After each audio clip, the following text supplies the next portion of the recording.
नमस्कार दोस्तों, मैं सुनील कुमार आपका स्वागत करता हूं आपके अपने चैनल क्या ऐसा होता है। दोस्तों, कल मैंने आपको बताया था एक मैं वीडियो बनाऊंगा आपके साथ शेयर करूंगा मैं कि पितृ जो अमावस्या आने वाली है 25 सितंबर की, उसको आपको क्या क्या करना चाहिए, किस तरह से करना चाहिए और किन के लिए करना चाहिए।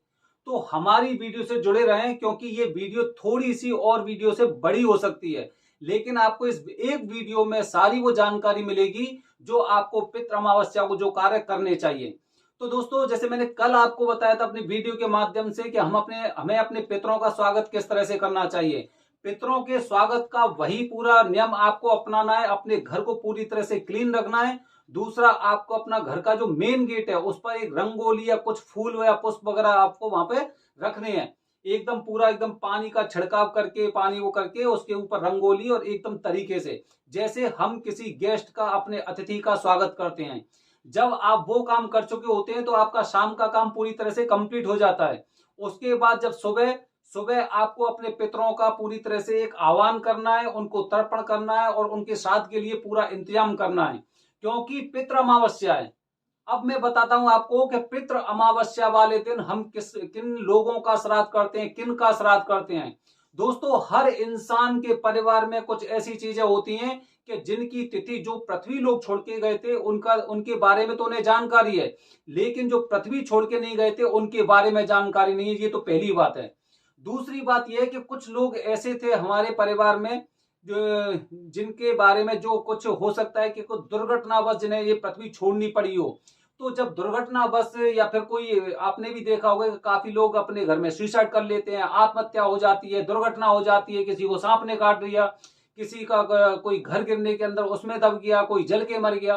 तो इस तरह की चीजें चलती है, मतलब वो पूरी तरह से दुर्घटनावश उनकी मृत्यु हुई है। तो ऐसे भी लोग होते हैं जिनका हमें श्राद्ध करना बहुत जरूरी है, क्योंकि हम ये जानते हैं कि जब कोई इंसान दुर्घटनावश इस पृथ्वी लोक को छोड़ते हैं तो उनकी आत्माएं सीधे की सीधे एकदम दूसरी योनि में प्रवेश नहीं करती हैं, क्योंकि वो समय उन्हें अपना काटना होता है। उसी अवस्था में बिना शरीर के वो आत्माएं होती हैं और इसी पृथ्वी पर विचरण करती रहती हैं यमलोक में।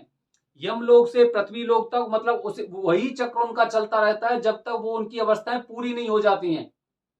अब जब उनकी आत्माएं पूरी तरह से तृप्त नहीं हुई है या फिर उन्हें मुक्ति नहीं मिली है, तो हमें उनका भी तर्पण करना चाहिए, जिससे कि जो परेशानी वो महसूस कर रहे हैं, उस परेशानी से वो थोड़ी सी मुक्ति पा सकें। इसीलिए पितृदोष की पूजा बताई गई है कि कुछ ऐसी चीजें होती हैं, दुर्घटनावश हो जाता है या फिर कुछ ऐसे हम पर पाप हो जाते हैं। जैसे मैंने आपको पिछली वीडियो के माध्यम से भी बताया था कि जैसे कि अगर सांप के साथ भी आपका कुछ ऐसा व्यवहार हुआ है कि आपने सांप को मारा है, आपने सांप को मरते हुए देखा है, या फिर आपको सांप को मारने में आपने मदद की है, या फिर आपके जो पूर्वज थे, पूर्वजों के अंदर अगर कुछ ऐसी स्थिति थी कि उन्हें कुछ धन का लालच था या फिर उनकी काम वासना की वजह से वो चीजें उनके अंदर ही रह गई और उनकी चीजें पूरी नहीं हो पाई।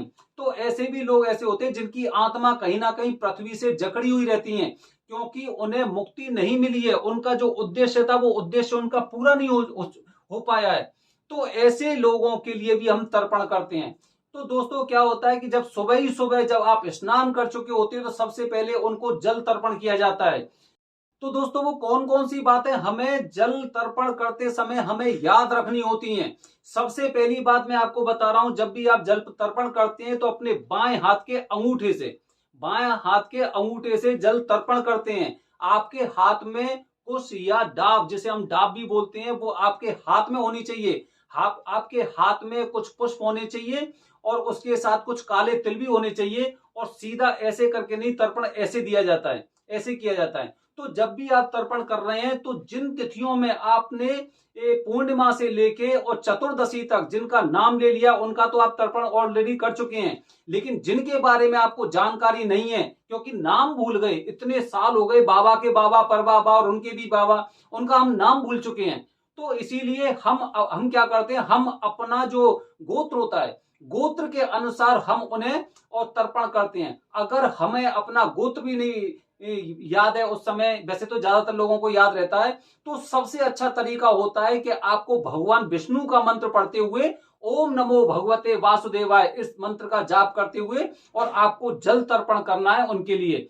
और उसमें जब आप ये तर्पण कर रहे हैं तो आपका पूरी तरह से ध्यान उनका होना चाहिए कि जैसे वो मेरे पर बाबा हैं, वो मेरे पास हैं, वो अपना पिंडा लेने आए हैं, या फिर वो ननिहाल पक्ष के लोग हैं जो यहाँ पर आए हैं, उनका मुझे भक्ति भाव से तर्पण करना चाहिए। तो उनका, अगर आपको उनकी शक्ल तो याद नहीं होगी, शक्ल भी याद नहीं, तो आपको मन में इस तरह से विचार करना है कि जो भी हैं, जो मुझसे जुड़े हुए हैं या फिर जिनका मैं वंशज हूं, उनके लिए मैं पूरी तरह से विधि कर रहा हूं।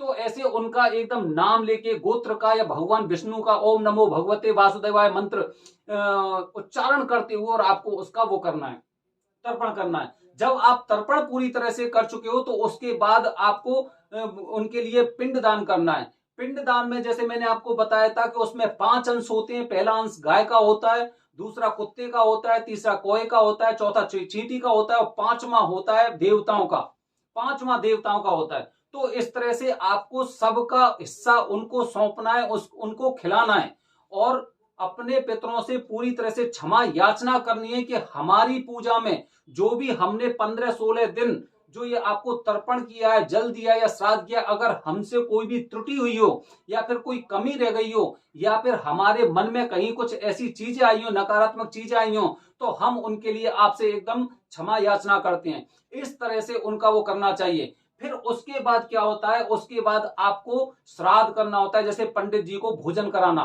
पंडित जी को भोजन कराना भी बेहद महत्वपूर्ण होता है शास्त्रों के अनुसार। अगर हम आज की बात नहीं करें, क्योंकि आज बहुत से लोग ऐसे हैं जो पाश्चात्य संस्कृति पर आगे बढ़ रहे हैं, लेकिन पंडित का, जो पंडित होते हैं उनका स्थान सर्वोच्च होता है। लालची पंडित वो अपनी क्रिया विधि से या अपने कुछ गलत आदतों से वो हो सकता है कि उस चीज का पश्चाताप करेगा या फिर उसे उसका फल मिलेगा, लेकिन हम अपनी पूरी श्रद्धा के अनुसार पंडित जी को भोजन कराते हैं। और पंडित जी के साथ अगर आपको पंडितानी को भी भोजन कराना है तो वो भी करा सकते हैं आप। तो इसीलिए आपको प्रयास करना चाहिए कि जैसे कि अगर अमावस्या की तिथि है तो कम से कम आपको 5 पंडित जी को भोजन कराना चाहिए। और भोजन कराने के बाद आपको अपनी श्रद्धा के अनुसार उनको दक्षिणा भी देनी चाहिए। ये शास्त्रों में लिखा हुआ है, जो शास्त्रों में लिखी हुई चीज है वो मैंने आपको इस वीडियो के माध्यम से बताई है कि किस तरह से चीजें होती हैं, क्योंकि अगले दिन से नवरात्र शुरू होने वाली होती हैं। तो इसीलिए जब आप ये पूरी विधि कर चुके होते हो दोपहर के करीब 2 या 3 बजे तक, तो उसके बाद वो सारे के सारे जो देवी देवता आपके जो पितर थे वो अपनी पूरी एकदम पूजा ग्रहण करके और आपको वरदान देकर जाते हैं, आपकी इच्छा और अभिलाषाएं पूरी करके जाते हैं। तो इसीलिए अंत में, सबसे अंत में मैं आपको बता रहा हूं कि जैसे ही आप पंडित जी को भोजन करा चुके हैं उसके बाद अपने पूरे परिवार के साथ मिल बैठकर खाना खाइए। आपको कुछ बातें विशेष रूप से ध्यान रखनी है अमावस्या वाली तिथि वाले दिन, कि जब आप पूरी तरह से ये कार्य कर चुके होते हैं तो कुछ चीजें ऐसी होती हैं जैसे कि आपको कभी लहसुन प्याज का इस्तेमाल, सेवन नहीं करना है अपने खाने में इन 16 दिनों में। और खासकर जब आप श्राद्ध की कोई भी कार्य करते हैं तो उसमें आपको लहसुन प्याज का इस्तेमाल नहीं करना है। उसके बाद आप ये सोचते हैं कि भाई अब देवता तो हमारे चले गए, तो इसमें आपको मांस मदिरा का भी सेवन नहीं करना है, क्योंकि पितर भी भगवान के तुल्य होते हैं। और अगर आप उनके, जब वो आपके घर पे आए और आप ऐसी कुछ क्रिया विधि कर रहे हैं तो मतलब ये है कि वो आपको दंड दे सकते हैं। और दंड देंगे, फिर आप मन में ये चीजें सोचते हैं कि मैंने तो पूरा भक्ति भाव से किया था, उसके बावजूद ही मेरे साथ गलत क्यों हो रहा है। तो इसीलिए कुछ सावधानी आपको ऐसी रखनी होती है कि कौन कौन से कार्य आपको करने चाहिए।